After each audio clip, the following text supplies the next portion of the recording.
Good morning. এখন বাজে 8:30। আজকে আকাশের মুখ ভার। চৌকড়ি থেকে আজকে আমরা হিমালয় দর্শন ভালোভাবে একদমই করতে পারিনি। অল্প একটুখানি মাঝখানে দেখতে পেয়েছিলাম, সে মানে একদম মেঘের মধ্যে আমরা চোখ দিয়ে বুঝতে পেরেছি, কিন্তু ক্যামেরায় আসবে না সেটা। এই যে সামনে একটা হোটেল হয়েছে, এইটা হচ্ছে আগে ছিল কেএমভিএনটাই সব থেকে ভালো ভিউ। এখন এই যে সামনে এই যে হোটেলটা হয়েছে জাহাজের মতন দেখতে, এইটার এখন চৌকড়ির সব থেকে ভালো ভিউ হলো হোটেল, প্রাইভেট হোটেল। এটা হোটেলটার নাম হচ্ছে হোটেল নীল গগন। এই হচ্ছে এখন ভিউ। আর এইগুলো হচ্ছে কেএমভিএনের কটেজ। অনেকগুলোই কটেজ আছে, এগুলো ভালো, কিন্তু কটেজ থেকে ভিউ কিছু দেখা যায় না, এমনিতে থাকার জন্য ভালো। আর এইটা হচ্ছে মেন বিল্ডিং। এই দুটো রুমে আমরা ছিলাম। এগুলো হচ্ছে এক্সিকিউটিভ রুম। এইখানে আবার এই ব্যালকনি থেকে ভিউটা অসাধারণ দেখা যায়। এই ব্যালকনি থেকে একদম স্ট্রেট ভিউ দেখা যায়, যেটা কিন্তু কটেজে থাকলে আপনারা পাবেন না। এক্সিকিউটিভ ব্যালকনি, এটা সেকেন্ড ফ্লোরে। তো আপনার ফার্স্ট ফ্লোরেও আছে, কিন্তু ফার্স্ট ফ্লোরের থেকে ভিউটা এই যে টিনের চাল, এটা দিয়ে একটু গার্ড হয়, কিন্তু এইখানে একদম আনইন্টারাপ্টেড ভিউ পাবেন, আনডিস্টার্ব ভিউ পাবেন। শুধু ফার্স্ট ফ্লোর আর সেকেন্ড ফ্লোরের রুমের ডিফারেন্স হচ্ছে 200 টাকার। ফার্স্ট ফ্লোরের এই রুমগুলোর ভাড়া হচ্ছে 3800 with breakfast and dinner MAP প্ল্যানে। আর সেকেন্ড ফ্লোরের এই রুমগুলোর ভাড়া হচ্ছে 4000 উইথ ব্রেকফাস্ট অ্যান্ড ডিনার। ফলে 200 টাকার জন্য আমার মনে হয় এই রুমগুলো নেওয়াই ভালো। ফার্স্ট ফ্লোরের এগুলো থেকে ভিউ খুব সুন্দর পাওয়া যাবে যদি ওয়েদার ক্লিয়ার থাকে। আজকে আমরা এখান থেকে যাব হচ্ছে জাগেশ্বর, এবং জাগেশ্বর দণ্ডেশ্বর হয়ে আমরা যাব হচ্ছে আলমোড়া। আবার সেখানে গিয়ে দেখা হবে, জাগেশ্বরে গিয়ে আপনাদের সাথে দেখা হবে। ঠান্ডা কিন্তু খুব, যেহেতু বৃষ্টি হয়েছে কালকে সারা রাত, একদম কনকনে একটা ওয়েদার।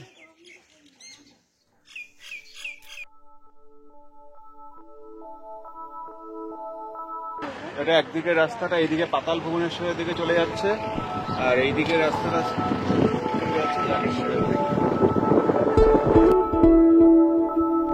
দেবদারু আর পাইন বনে সাজানো ছোট্ট সুন্দর পাহাড়ি গ্রাম হলো জাগেশ্বর।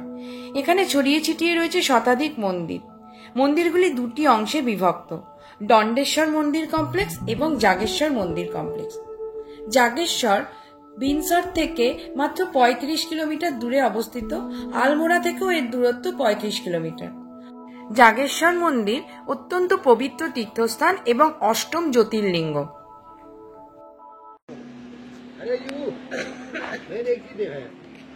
এই হচ্ছে জাগেশ্বর ধাম মন্দির কমপ্লেক্স। সামনেটা পুরো দেওদার গাছে ঘেরা।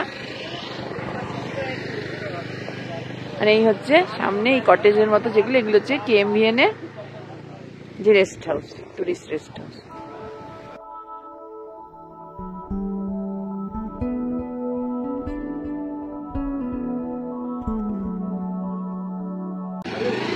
এই হচ্ছে জাগেশ্বর মন্দিরে ঢোকার রাস্তা। 1870 মিটার উচ্চতায় অবস্থিত এই জাগেশ্বর মন্দির জটা গঙ্গার তীরে অবস্থিত। জাগেশ্বর ধামের এই বিশাল মন্দির কমপ্লেক্সে প্রায় 125টি মন্দির আছে, যেমন জগন্নাথ মন্দির, মৃত্যুঞ্জয় মন্দির, হনুমান মন্দির, সূর্য মন্দির, নবগ্রহ মন্দির ইত্যাদি। মন্দিরে 174টি অনন্য ভাস্কর্য রয়েছে, আর রয়েছে পুণ্যার্থীদের জন্য স্নান করার একটি ব্রহ্মকুণ্ড। জাগেশ্বর মন্দিরের মনোমুগ্ধকর পরিবেশ ধ্যানের জন্য উপযুক্ত। অনেক ভক্ত ভগবান মহাদেবের আশীর্বাদ পেতে এই মন্দিরে আসেন। পুরাণে কথিত আছে, জাগেশ্বর ধামে মহাদেব এবং সপ্তঋষি বহুকাল ধ্যানমগ্ন হয়েছিলেন। 4th শতাব্দীতে আদি শঙ্করাচার্য কেদারনাথ ধামে যাওয়ার আগে এখানে ধ্যান করেছিলেন।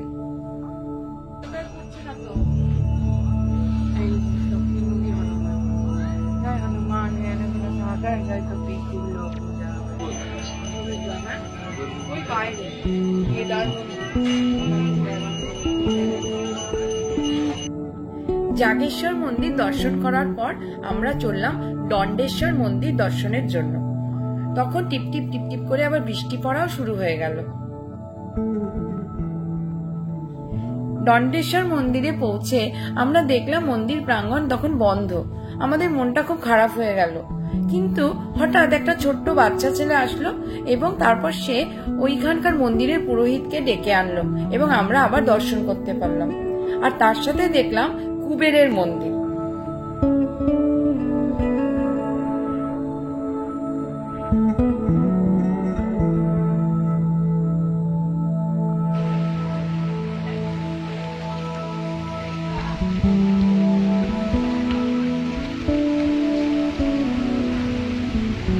দণ্ডেশ্বর মন্দির দর্শন করে আমরা এবার চললাম আলমোড়ার উদ্দেশ্যে, কারণ আমরা এই দিন আলমোড়াতেই থাকবো।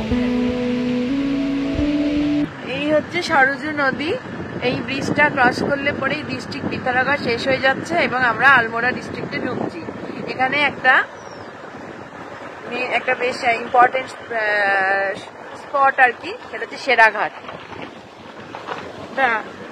ছোট মার্কেট, লোকাল মার্কেট, এখানে ফিশ পাওয়া যায়, প্রচুর ট্রাউট ফিশ এসবের দোকান আছে।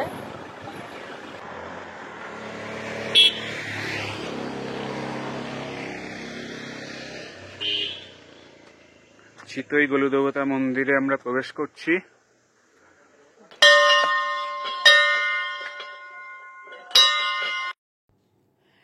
চিতই গলুদেবতার মন্দির আলমোড়া থেকে 8 কিলোমিটার দূরত্বে অবস্থিত। চিতই গলু দেবতা কুমায়ুনীদের আরাধ্য দেবতা এবং এনাকে ন্যায়ের দেবতা হিসাবে মনে করা হয়। ইনি মহাদেবেরই একটি অবতার, এই হিসাবে ইনি পূজিত হন। এখানকার লোকেরা বিশ্বাস করেন যে তাদের সাথে যদি কোনো রকম অন্যায় হয় তাহলে চিতই গলু দেবতার কাছে এসে ন্যায় প্রার্থনা করলে তিনি অবশ্যই তাদেরকে সেই ন্যায় দান করে থাকেন এবং তার জন্য এখানে চিঠি লিখে এই আবেদন করার প্রথা প্রচলিত আছে। আর মন্দিরে বাঁধা আছে অসংখ্য ঘণ্টা।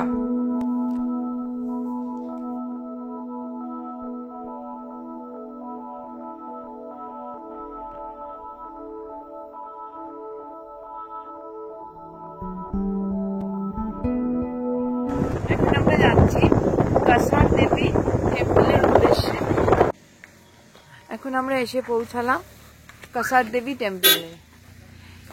এই কাসার দেবী টেম্পলটি হচ্ছে কুমায়ুন অঞ্চলের এবং আলমোড়ার একটি অবশ্য দ্রষ্টব্য টেম্পল, যেখানে ভ্যান অ্যালেন রেডিয়েশন এনার্জি পৃথিবীর 3টি জায়গায় আছে। একটি হচ্ছে তার মধ্যে পেরুর মাচু পিচু, আর আমাদের ইন্ডিয়ার মধ্যে এই কাসার দেবী টেম্পল। এখানে দেখা যাচ্ছে পুরো পাইন, চিট এইসব গাছে ঘেরা, অনেকটা উঁচুতে সিঁড়ি দিয়ে উঠতে হবে এবং এখানে একটি সারদা মঠও আছে। আর এই হচ্ছে নিচে আলমোড়া শহর দেখা যাচ্ছে। ভারতের এক রহস্যময় মন্দির উত্তরাখণ্ডের আলমোড়ার কাছে কাসারগড়ের দুর্গা মন্দির। সমুদ্রপৃষ্ঠ থেকে ৮৬০০ ফুট উচ্চতায় পাইন ও দেবদারু গাছে ঘেরা এই মন্দির কুমায়ুন পাহাড়ের জাগ্রত দেবী কাসার দুর্গা। দেবীর গর্ভগৃহে আছে একটি গুহা। এই গুহাতেই অষ্টভুজা সিংহবাহিনী দেবী দুর্গার মূর্তি। গর্ভগৃহে জ্বলছে অখণ্ড জ্যোতি, যা কখনো নেবে না। এছাড়াও কাসার দেবীর মন্দিরে আছে পবিত্র হোমকুণ্ড। এই কুণ্ডে 24 ঘন্টা কাঠ জ্বলে। এই কুণ্ডের ছাইতেই নাকি সেরে যায় যে কোনো প্রকার মানসিক রোগ, এমনটাই বিশ্বাস এখানকার ভক্তদের। মন্দিরটি পাইন ও দেবদারু গাছে ঘেরা। 1890 সালে স্বামী বিবেকানন্দ এই মন্দিরে এসে ধ্যান করেছিলেন। তিনি নিজের বইয়ে এই অঞ্চলকে গোটা বিশ্বের কাছে তুলে ধরেছিলেন। পরবর্তীতে এই মন্দিরে এসেছিলেন রবীন্দ্রনাথ ঠাকুর, উদয় শঙ্কর, জর্জ হ্যারিসন, আনন্দময়ী মা, D.H. Lawrence, Ravi Shankar, cat Stevens সহ বহু বিশিষ্ট ব্যক্তি। 2013 সালে এখানে আসেন মার্কিন গবেষণা সংস্থা নাসার বিজ্ঞানীরাও, কারণ এই জায়গাটি ভ্যান অ্যালেন রেডিয়েশন বেল্টের অন্তর্গত। কাসার অঞ্চল ছাড়া পেরুর মাচু পিচু ও ইংল্যান্ডের স্টোন হেঞ্জে রয়েছে এমন রেডিয়েশন বেল্টের প্রভাব। বিজ্ঞানীদের ধারণা এই রেডিয়েশন বেল্টের জন্যই ভূচৌম্বকীয় মহাজাগতিক রশ্মির মিলিত প্রভাবে গোটা কাসার এলাকায় এক অদ্ভুত পজিটিভ এনার্জি সর্বদা বিরাজমান থাকে।